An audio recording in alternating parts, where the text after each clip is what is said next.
Welcome everyone. This is Will K-Mac Vintage coming to you on this beautiful Sunday afternoon. It is now 5:37 p.m. here in the Cayman Islands, and I didn't do much work today. I took some time to just do for myself, hang out, relax, and think. Because this thing with this SE30 board and the memory was kicking my ass, but I solved it. Now I need to tell you all what I did to solve it. Okay. And really, I have to. Hold on, let me clean up some mess here on my bench.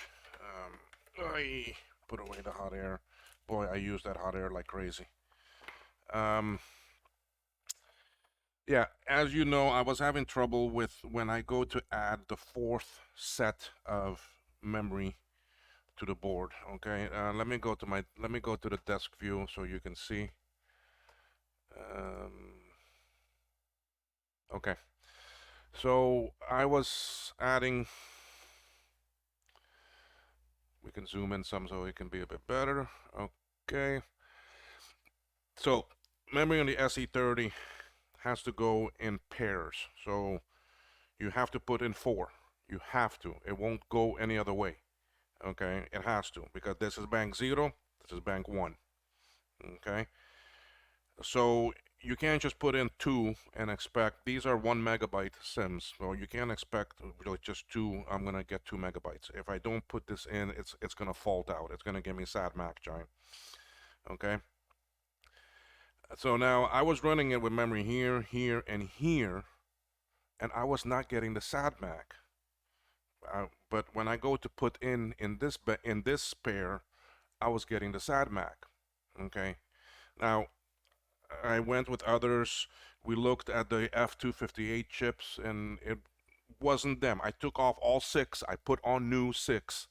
I took the six that were off of there, and I soldered them to my testing board, and I tested them, and they were all good. There was no problem with them. I checked the actually resistor packs. They were good. I checked up here this F240. I took one off of another board and put it there. Same problem. I After speaking with Joe, I took off I took off pin 16 off of the F240 and jumped it from the pad to 18 to see, because that's the only thing that's different between this set this set here, these two, and these two. Okay, because these two are connected together. Okay, but anyway, um, and I would have the same problem. I changed the actually resistor pack here, same problem. Okay, so then today finally I was like, you know what? Because I remember someone on the Discord channel that I'm on said, I can't remember who it was. I'm sorry if you watch this video. I apologize for not saying it. I don't know if it was One Bit guy or if it was Adam, but someone said, hey, wait a minute. You should be getting SADMAC if you only have memory in here and not here. Okay, because they got to go in sets of four. Okay, the memory has to go in actually sets of four. So then finally today, what I came to did was I tested it this way. Okay, I went in and I see, and it registers 4 megs. Okay, I would put in two more here, turn it back on, it would boot up, but it would only register four. So that's telling me it wasn't seeing this six. It wasn't seeing these two. And then when I go to put in two more here, it's saying, "Oh, wait a minute, you actually missed a pair. There should be some memory here first." So the memory that was getting put into these two slots was not getting registered. It wasn't seeing it. Okay. So then I went and I checked actually continuity between this bank, between these two to this one, because these two are together, from here to here and from here to here for actually some of the legs was all okay. Everything was good. I had continuity perfect like all the other ones, okay? But then what I went to see, and I gotta go to my scope view for that. I'm sorry, guys. Okay, so let's go take a look, because under the scope it's better. Everything is better under the scope, right? Okay. So let me focus this. Okay. All right. So what it turned out to be was that some of these pins, like this one here and this one here, they were pushed all the way back. It was all the way back there. Okay. Some of these pins were way too far back. Like this one is still way too far back. Okay. And I only found that on some of them, not on all. Okay. And it's because when I went to take this off of the old board, some of these pins were so well soldered into the board that they stuck on the board. They came out of the socket. So then I had to push them back in. And when you go push them all in, it's not always going to go back in correctly. Okay. So now when I'm checking these pins. Okay. I don't know if the other bank. Let's go take a look at the other pair. These are the plastic clips, so I got to be very careful. I don't have enough. I only have the singles, you see. So here, so far, everything here looks good, good, good, good, good, good. This one's a little bit too far back, so let's bring it forward some.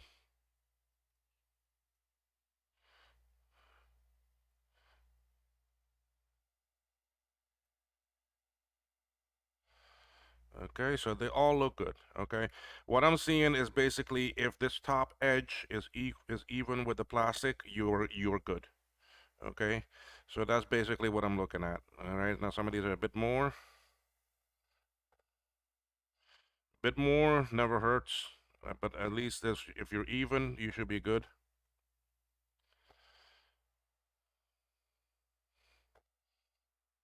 Okay, so now that we see what that is, let's go do the memory. Okay, let me switch back to my desk view and zoom this back out. And we're gonna do exactly what I did, okay?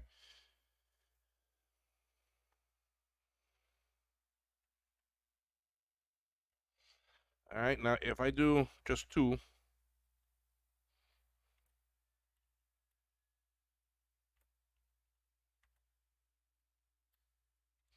and turn on,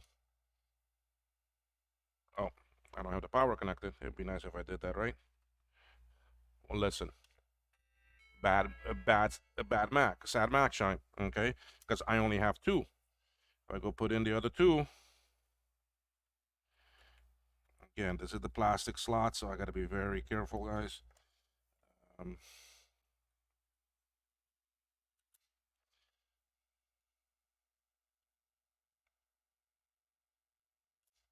okay.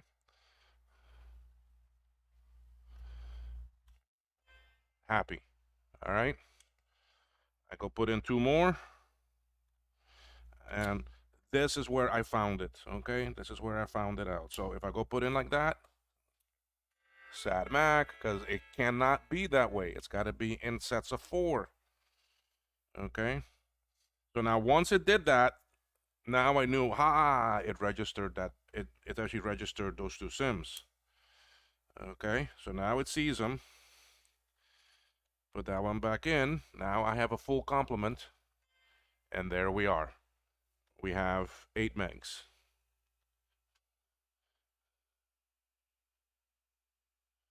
We have an 8 meg system. It's going to boot up. Turn off this light so you can see the video, the screen. And there we go.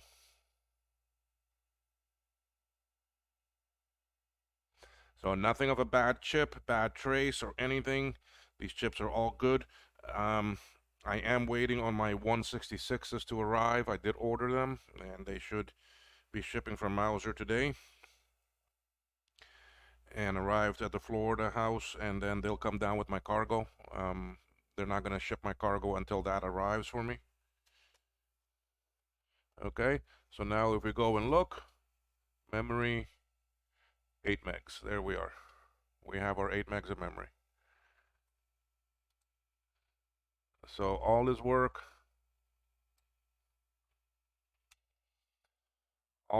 on this to thinking that it was this bank that was the problem. that these two SIM sockets were the problem. Turned out to be false, that it was the one before it.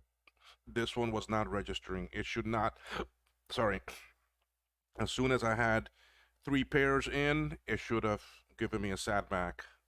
Okay, so then it was not registering that. So if anyone runs across that problem, there you go. All right, so it is not something that difficult. It can be found. So now to show you all, I need to spray some deoxit in those outlets. That's a bit stuffy. Okay, so this board now, this is my second reloaded board I've done. And it is now completed. That's it. Okay. Give you a little hint, a little story of what I had to do here. Um, well, Bowles board uses a coin battery. The RTC clock, I put it in a socket. The video ROM was already in a socket. The CPU was soldered on the board. I put that into a socket. All right. All these two vias and these other ones, SCSI and SWIM and so forth, I stuck them all inside sockets. It's a lot easier to work that way. And simpler. It's easier to solder these sockets on. Okay, and you're not gonna miss any legs. I couldn't find sockets for some of these other ones, so they were soldered on. I will be hunting for actually sockets for them, and including for the glue and the FPU. I will be looking for sockets for them to see if I can get them and put them in. Same thing here. This is another one of the PAL chips for the video system. So I put these in sockets. I put these 3 resistor packs inside sockets. Now these are the machine sockets. I put this filter in a socket. Makes it easier. Fuses are newer type fuses, so that is a new item that I put on. Okay, so really the only things that you see that I had changed were sockets. Okay, so I added 1, 2, 3, 4, 5, 6, 7, 8, 9, 10, 11, 12, 13, 14, 15, 16, 17, 18, 19 sockets. Okay, sockets are easy to do. It's easier to solder with and to prevent errors in the future. If you want to change things and so forth, fine. Okay, I didn't have sockets for the 2 video RAM because these are a bit wider. I need to buy them. They are made, but I need to find them. Okay. All chips except for these 5 are the original. Okay. Yes, even the F258s, I went back and I took off my new original, my new ones, and I put on the actually original ones. So the 166, the original one was damaged. It had 4 broken legs. That's why the board wasn't working. It was really just because of that one chip. Because I did try to solder on some new legs on the chip, but it still didn't work. It gave me the same issue. Gave me the same symptom as it was before I did any of this work.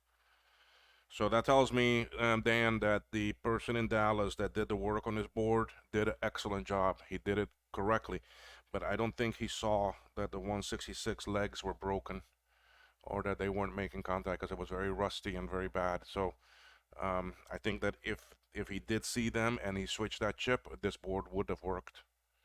Okay, I think that's where the issue is sat. And then these originally are the PALs, and I have them here. They're right here. These are the PALs that were there, but the legs are very short, and they wouldn't go into these sockets. Okay, so I have the GAL chips, and I programmed these 5 with the code that Bowles made, the same actually creator of the board. I programmed them with the code for that and put them in, and they work great. They work beautifully. Okay, so really it's just sockets that are new, sockets everywhere, and these 5 chips. That's it. And the 2 fuses, 3 fuses. Okay, I used the same caps that were on the board originally. So For the rest, it looks pretty good. I did a very good cleaning of it already last night and today, so I didn't do any more soldering since. So this board is done. This is the last video for this series, for this SE30 number 2. Now, if people want me to do more SE30s, I do have 8 more boards. You can contact me via email at kmacvintage, CAYMAC vintage at gmail.com, or it is in the about of this page of this channel. I will gladly do it for you. My charge is very minimal. We will talk about that once you make contact.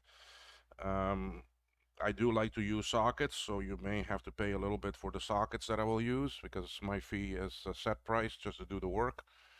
And then the sockets will be extra and anything else that I have to use outside of what you normally provide. If you want to provide the sockets, that's fine. You can do that too, and then I will use them. But it's here. I can do 8 more.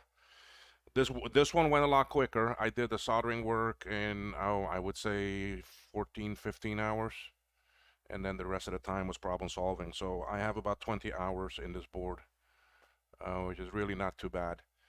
And no, I don't charge by the hour. I'm sorry. That would put this way out of the reach of a lot of people, and out of the benefits of a actually reloaded board.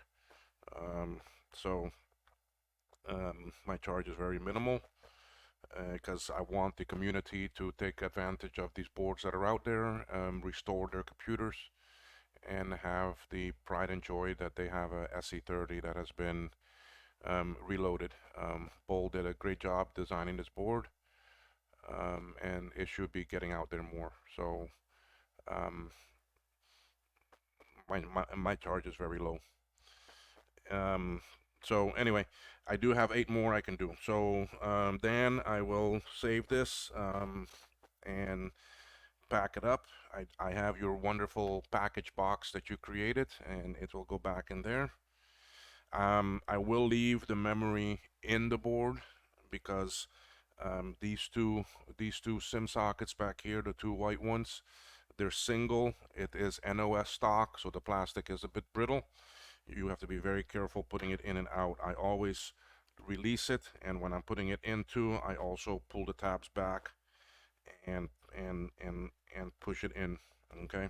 Because it can break.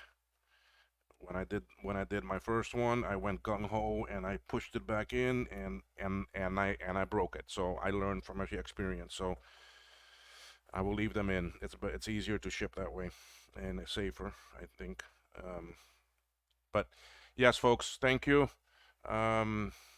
This is gonna wrap up this video series on the SE30 Reloaded, board number 2 for Dan. This is episode number 4, because number 3 was the actually I Need Your Help video that I did yesterday. So I'm hoping that you all enjoyed this, that you see how the actual work I do and how I do it, and the end result of a very beautiful board, nicely done with a working SE30. I do need to do a little bit more testing on it. I have already tested the internal SCSI and the external SCSI. I have not tested the internal and external floppy, and I'll do that. And I need to spray some lubricant into the sockets, for the keyboard and the serial in that, because they seem a bit hard going in and out. But then again too, I guess that gives it a very good fit. It will go in, it's just a bit hard. So I will spray some lubricant in there. Maybe something happened with the plastic when it melted a little bit, but I don't think so, because I didn't use very high heat. On some of these things, I only use about 300 degrees Celsius. I'm not one that uses actually 400, 500 degree. But yeah, it looks a very nice board. I am very pleased with the actual results, and I am so ecstatic that I found what the problem was with the memory. So Thank you everyone for watching. I appreciate your time. If you enjoyed this video, do a thumbs up for me on the like. You can do a thumbs down if you don't like it. That is actually your choice. I will not dislike you, hate you, or anything for it. It is your choice, your actually opinion. I am open to that. Don't let these things bother me anymore. A retired life, it's great. Anyway, I hope that y'all stick around for my next ones. I have four classic analog boards I need to recap, so I'll be doing those. I have 7 Blue Scuzzies I need to build. I have some special project boards I need to work on. I have an Apple III that I need to work on, and I'm hoping I can team up with actually Joe from Joe's Computer Museum, and we can work on that together because I need his help, and I would be forever in debt if he will help me with that because I learn from it too at the same time. And then what else do I have? I have too many things on the way. Too many things on the way. Okay, from an from a 128, which I managed to buy another 128 for $100. $100. A working 128 original. Anyway, that's going to Florida, and I'm going to leave that one up in actually Florida for me to have a test machine. I already have a 128 on the way to me here in Cayman. So we got the 128. I have a Macintosh Portable. I have a 2C Plus. I have a 8500. I have a SE30 coming. My own SE30. This is my first SE30 for myself. So anyway, thanks everyone for watching, and come back and watch any other videos coming in the future. We'll have a lot of nice things coming. Thank you everyone. Bye bye.